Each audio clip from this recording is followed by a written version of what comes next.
అక్షరాలు కోటి పుస్తకాలు చెప్పలేని ప్రేమ అమ్మే కదా.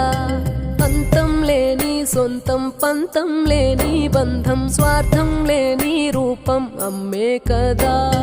ఎంత నిండుగా నీడనిచ్చిన ఎండ తప్పని చెట్టే అమ్మ. కంటి నిండుగా నీరే పొంగిన రెప్పమూయని చూపే అమ్మ. తానో స్వర్గం తానో దుర్గం అని సాధ్యం తన మార్గం. వేల అక్షరాలు కోటి పుస్తకాలు చెప్పలేని ప్రేమ అమ్మే కదా. అంతం లేని సొంతం పంతం లేని బంధం స్వార్థం లేని రూపం అమ్మే కదా.